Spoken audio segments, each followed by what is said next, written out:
Let's talk about the Harley. Hello, One Piece enthusiasts. I'm the One Piece nerd, and the last panel of chapter 1138 left us astounded with a bunch load to talk about. Now, before we move on, make sure to like and subscribe. It helps channel a lot. Now that you have, let's begin. Now, the Harley could be broken down into three parts. It talks about the three worlds: 1. Before the Void Century, 2. During the Void Century, and 3, of course, is now. We're gonna get into the details of every bit of it. We already know what the picture represents. The picture always represents the war that happened between the 20 kings and the Ancient Kingdom. The Ancient Kingdom was allied with every race in the world, including fishmen, mermaids, tontatas, the Shandians, the Lunarians, the Giants. Everyone is here. We can see a visual representation of everything. Yes, it does also tell us about slavery in those day and age, but that's beside the point. The point is, we see the pictures of the fight that happened versus Im. But the world talks, the text talks about three worlds. Let's talk about it. Let's crack the code. Now, the first world. Within the earth, there was fire. Mankind succumbed to greed and touched the forbidden sun. When we talk about Earth having fire, it could mean that the world did actually have fire and not anything symbolic. Or if we do talk about anything symbolic, it was the fact that man raged with greed. Is another way to put it. Now, I don't consider myself to be the greatest theorist, so no, do not take my words for, oh, this is the most ultimate theory. No, this is just my take on it. Now, the forbidden sun, I think, represents devil fruits. We don't know where devil fruits come from, but from Vegapunk speculation, it does come from our imagination, or the imagination of the people that lived before the current timeline. And the forbidden sun could be the devil fruits because they were never created by nature. They were indeed man-made, and they were in fact tabooed by Mother Nature. The enslaved prayed and the sun god appeared. It shows that the slaves existed before and it exists now. And just in the same way, slaves of nowadays, like Kuma, prayed about sun god, so did the slaves of the world before. And the earth god raged with its serpent of hellfire, shrouded the world in death and darkness, and they will never meet. Now the earth god could represent Im, but I don't think so. Because in this scenario, Im does not exist. And Im does not have a serpent of hell. What could the earth god represent could be a real legitimate deity. A deity that is trapped, maybe, by Im himself or herself, and that wants to escape, and that wants to cleanse the world. Now, I don't want to get too deep into the earth god situation, but it could, the reason I say that enraged, the only thing that counteracts devil fruit is seawater and sea prison stone. The only logical explanation being either there was a sea god, but that already exists. We call it Poseidon. The sea god already exists, so in my opinion, the earth god could indeed and most definitely will be something else, a deity we have not seen before, maybe somehow trapped when Im took over. And as for the serpent of hell, a serpent is very close to being a dragon. Now, this has been theorized by somebody else before. This is not my theory, but the fact that dragons exist in the world of One Piece is true. And why the celestial dragons is indeed called the celestial dragons is probably because the people of the world, considered the dragons as creatures of God. Dragons existed, ruled the world, and there was in fact maybe a deity that did control them.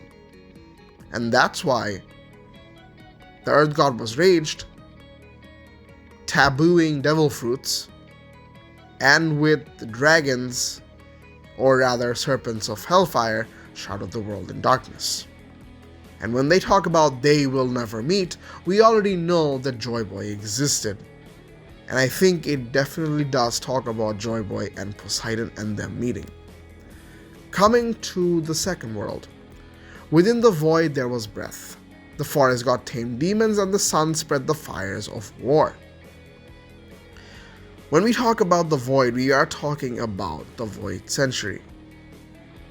The forest god tamed demons, the only living thing as of now that we know that does tame demons is in fact Im-sama. And so, in mythology, the forest god is Im, and the demons Im tamed are the Gorosei. And the sun spread the fires of war.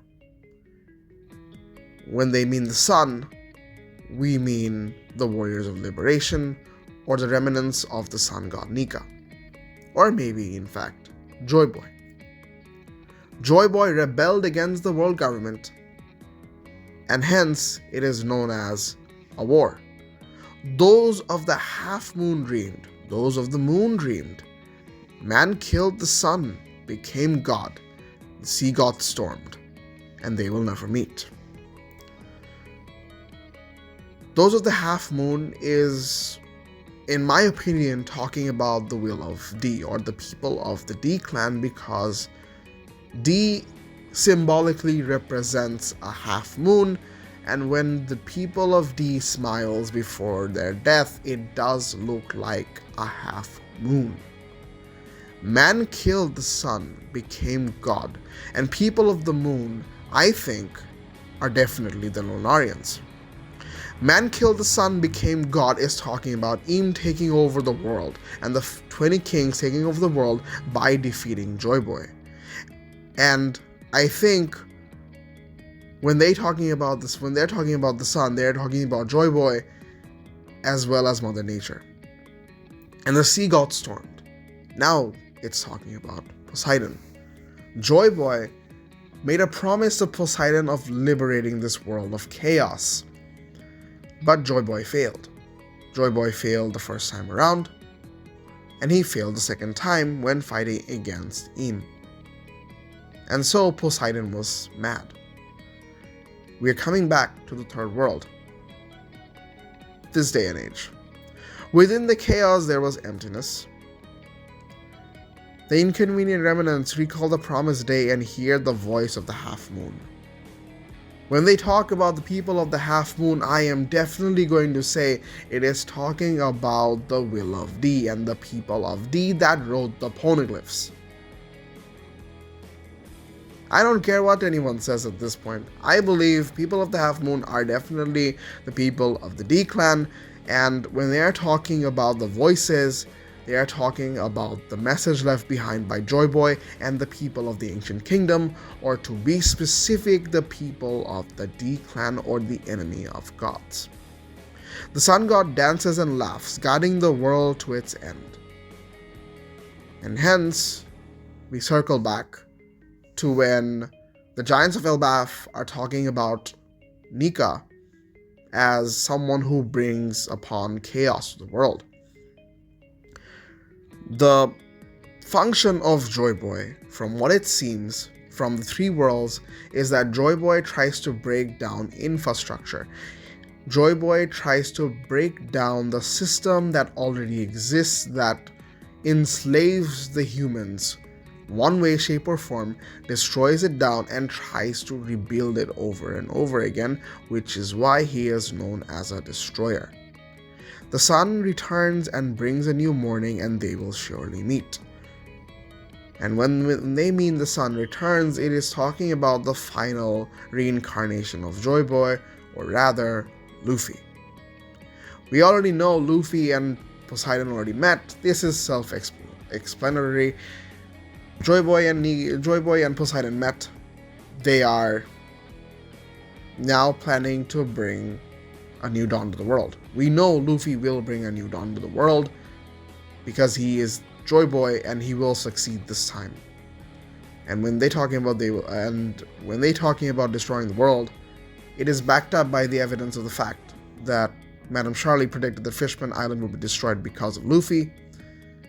And since the functionality of Joy Boy or Nika is to destroy the current infrastructure, we know that Luffy will destroy the world as we know it. He will destroy Fishman Island because he will destroy the Red Line, and therefore destroying the Four Blues, the Grand Line, and the New World, forming something new. And I think this is exactly what the three worlds represent. I might be wrong on the whole Forest God and Earth God situation, even the Serpent of Hell, but this, from what the evidences I've collected from past resources, from other videos, as well as from my own speculations, this is the best I have. Let me know what you guys think down in the comments below. Do you guys agree, disagree? Feel free to share your thoughts. Am I wrong? Am I totally talking BS? I'm here to listen. I'm here to talk. That's it for the video, guys. If you guys enjoyed, make sure to like and subscribe. Have a great